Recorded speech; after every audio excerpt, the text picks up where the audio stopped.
नमस्कार मंडळी, आम्ही मालवणी या चॅनलवर आपले मनापासून स्वागत आहे।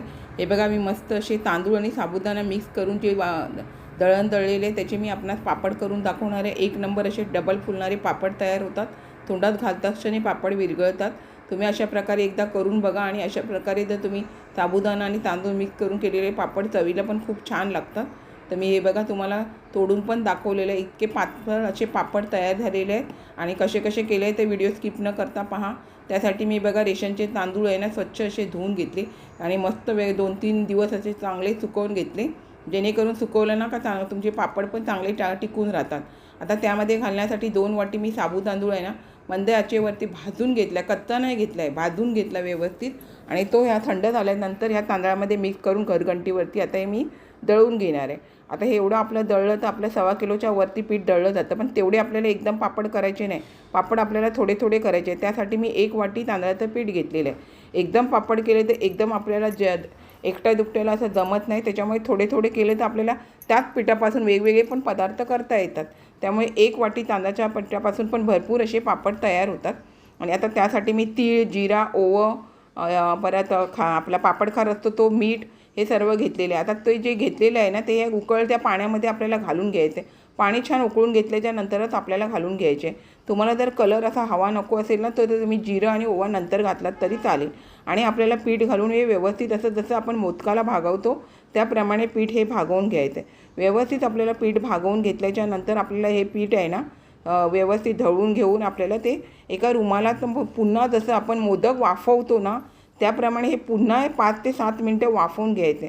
आता हे मी व्यवस्थित असं एकजीव करून घेतलं आणि रुमालामध्ये आपल्या कॉटनचा जो रुमाल असतो त्यामध्ये घालून थोडंसं अलगद मळल्यासारखं केलं आणि नंतर आपल्याला हे चाळणीमध्ये वाफवून घ्यायचे, जेणेकरून कढईमध्ये खाली पाणी ठेवून मी चाळण ठेवली। त्याच्यानंतर जसे आपण मोदक वाफवतो त्याप्रमाणे हे 5 ते 7 मिनटांनी मी असं वाफवून घेतल्याच्यानंतर काढून घेतलं। काढून घेतल्याच्यानंतर आपल्याला एक गोळा त्यातला काढून घ्यायचा आहे आणि अलगद गोळा आपल्याला व्यवस्थित मळून घ्यायचा आहे। आणि तुम्हाला जर त्यातले छोटे मोठे काय पापड करायचे असेल त्यानुसार तुम्ही ते गोळे काढून घेऊ शकता। आता हे अशा प्रकारे मी मळून घेते। पाण्याचा हात लावून तुम्ही हे मळून घ्यायचं, जेणेकरून व्यवस्थित आपलं पीठ पण मळलं जातं। आणि आता हे मी अशा प्रकारे सुरीने छोटे मोठे आपल्याला जे लागतील त्याप्रमाणे गोळे काढून घेते। आणि व्यवस्थित आता हे काढून घेतलेले गोळे पण आपण त्या चाळणीमध्ये ठेवायचे, कारण खाली कढईमध्ये गरम पाणी आहे आणि ते सुकत नाही त्याच्यामुळे। आणि मग नंतर झाकून ठेवायचे आणि एक एक गोळा आपल्याला लाटून घ्यायचा आहे। आता हा मी रोटी मेकरचा वापर करून तुम्हाला दाखवते।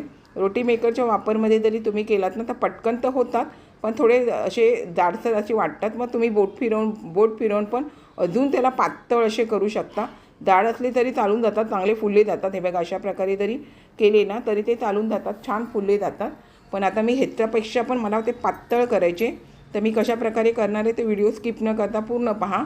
आणि मस्त असे पापड होण्यासाठी आपल्याला वेगवेगळ्या पद्धतीमध्ये तुम्हाला हे करता येतात। तुम्ही जर पोलपाटवरती जर तुम्हाला करायचं असेल तर पोलपाटवर करा, लाटून करायचे असेल तर लाटून म्हणजे करा। तुम्हाला ज्या पद्धतीमध्ये ताटलीचा वापर करून करायचा असेल त्या प्रकारे तुम्ही करा। प्रत्येक पद्धतीमध्ये तुम्ही केलात तरी पापड हे आपले छानच होतात आणि व्यवस्थित असे गोल होतात। आता हे मी रोटी मेकरवरती तुम्हाला 2 ते 3 पापड असे करून दाखवलेले आहेत आणि मी संपूर्ण पापड हे रोटी मेकरचा वापर करूनच केलेला आहे। फक्त मी तुम्हाला दाखवण्यासाठी आता पोलपाटचा वापर पण कसा करतात तो दाखवणार। आणि मला एकदम पातळ हवे ना तर अशा प्रकारे मी रोटी मेकरचा वापर करून त्यावरती बोट फिरवते, जेणेकरून आहे ना आपल्याला पातळ असे पापड चांगले मिळून जातात। आता पोलपाटवर करायचं झालं तर पोलपाटवरती बघा अशी प्लास्टिक शीट ठेवून गोळा ठेवून अशा प्रकारे ताटलीचा वापर केला ना तरी तुमचे पापड पटापटा होऊन जातात। तुम्हाला जर भरपूर पापड करायचे असेल आणि अशा पद्धतीमध्ये तुमच्या घरात जर जास्त माणसं असतील ना आणि अशा प्रकारे ताटलीचा वापर केला ना तर तुमचे पापड अर्ध्या तासात 1 किलोचे पापड होऊन जातील मंडळी। आता ताटल्या प्रत्येकाकडे दिल्या जरी लादीवरती किंवा पाट्यावरती जरी तुम्ही प्लास्टिक शीट ठेवलात आणि अशा प्रकारे पापड केलात ना तरी तुमच्या पोलपाटचा वापर करून ताटलीचा वापर करून तुमचे 1 किलोचे पापड अर्ध्या तासात 2-4 माणसांनी केले तरी फटक्कन होऊन जाणार। तर आता मी कसं रोटी मेकरचा वापर करून, कारण एकटी मी जर असा पापड करत असेल तर रोटी मेकरचा वापर करून व्यवस्थित असं फिरवून बोटाने मला पातळ करून घ्यायचे होते, त्याच्यामुळे मी अशा प्रकारे पातळ करून घेतले। कारण पातळ केले तर पापड काय होतात माहिती आहे, तोंडात घातले ना तर व्यवस्थित विरघळतात। आता व्हिडिओ मोठा होण्याचं थोडंसं कारण कसं माहिती आहे, सगळ्या गोष्टी आपल्याला कधी डायरेक्ट आपण असं केलं आणि हे नाही केलं तर काही गोष्टी आपल्याला समजवायच्या असतात। सगळ्यांनाच अशा सगळ्या गोष्टी येत नाही।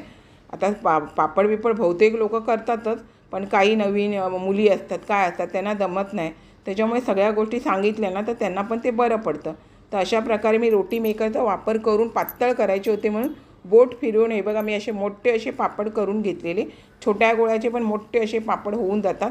आणि घरामध्येच मी सकाळ ते संध्याकाळपर्यंत असे वाळवून घेतले आणि मग आपल्याला परातीमध्ये काढून 2 ते 3 दिवस मी चांगले उन्हामध्ये ते सुकवून घेतले. कारण काय माहिती आहे, आपल्या घरामध्ये काय जास्त ऊन येत नाही, बाल्कनीमध्ये थोडंसं ऊन येतं. आणि एकदम पापड करायला झालं तर आपल्याला मोठी जागा पण हवी आणि ऊन पण हवे. पण घरामध्ये असे थोडेसे तुम्ही पापड केले ना तरी हे बघा असे पापड मस्त होऊन जातात आणि एकट्या बाईला आपल्याला पापड करायला सोपं पडून जातं. तर हे बघा मी मस्त असे पापड केले आणि अजिबात पापडाला माझ्या एका पण पापडाला तडा गेलेला नाही आहे. कारण का सांगू तुम्हाला, त्यामध्ये मी तांदळामध्ये साबुदाण्याचं पीठ मिक्स केलेलं आहे. साबुदाणा म्हणजे चिकट असतो, त्याच्यामुळे पापडाला तडे जात नाही. म्हणून तुम्ही तांदळाचे पापड जर करत असाल त्याच्यामध्ये थोडासा साबुदाणा पण मिक्स करून घरघंटीवरती दळून घ्या. आता तेल आपलं छान तापलेलं आहे. तापल्याच्यानंतर थोडंसं बारीक करायचं, नाही तर पापड करपले जाणार. आणि हे बघा तेलामध्ये मी आता टाकल्या क्षणी असे पापड बघा केवढे मोठे होऊन जातात. आणि अशाच प्रकारे हा मी तुम्हाला एक पापड करून दाखवला आणि बाकीचे पण तुम्हाला करून दाखवते. नाही तर एकच पापड फुलला तो दाखवला आणि बाकीचे नाही फुलले, तसं नाही. दाखवायचं झालं तर 4-5 पापड मी तुम्हाला व्यवस्थित फुलतात असं दाखवते. सगळेच पापड फुलणार आहेत, पण 4-5 पापड मी तुम्हाला चांगले व्हिडिओमध्ये तुम्हाला दाखवले की व्यवस्थित आपले पापड चांगले फुलले जातात. तर अशा पद्धतीने मी दाखवले, त्या पद्धतीने तुम्ही पापड केलात ना तुम्हाला गणपतीपर्यंत किंवा वर्षभर तुम्हाला पापड मस्त असे खायला मिळतात. आणि पावसामध्ये पापड वगैरे खायला जरा मजा येते. त्याच्यामुळे तुम्ही घरातल्या घरात असे जर पापड वगैरे बनवून ठेवलात किंवा ह्याच पिठापासून वेगवेगळे पदार्थ होतात. मी व्हिडिओ करणारच आहे दुसऱ्या पदार्थाचा, तो पण मी तुम्हाला दाखवणार आहे. आणि जसं जमेल तसं थोडं पीठ घेऊन तुम्ही हे पापड करू शकता. आता हे बघा तुम्हाला 4 ते 5 मी असे मस्त असे पापड करून दाखवलेले आहेत. आणि बघा डबल असे पापड आपले फुलतात. मी तुम्हाला दाखवते. हे बघा छोटे पापड होतात आणि किती नंतर मोठे होतात ते पापड, व्यवस्थित असे फुलले जातात. मग तुम्ही असं तांदूळ साबुदाणा मिक्स करून व्यवस्थित असे पापड करून घ्या मंडळी. हे बघा छान असे मी आपणास पापड करून दाखवले आहेत. असे डबल फुलणारे पापड. अशाच नवनवीन रेसिपी किंवा इतर व्हिडिओसहित मी मंडळी आपणास कायम भेटतच असते. आपण माझ्या चॅनलला लाईक, शेअर, सबस्क्राईब, हाईप करायला विसरू नका. चला तर आता इथेच थांबते. मस्त खा आणि स्वस्थ राहा.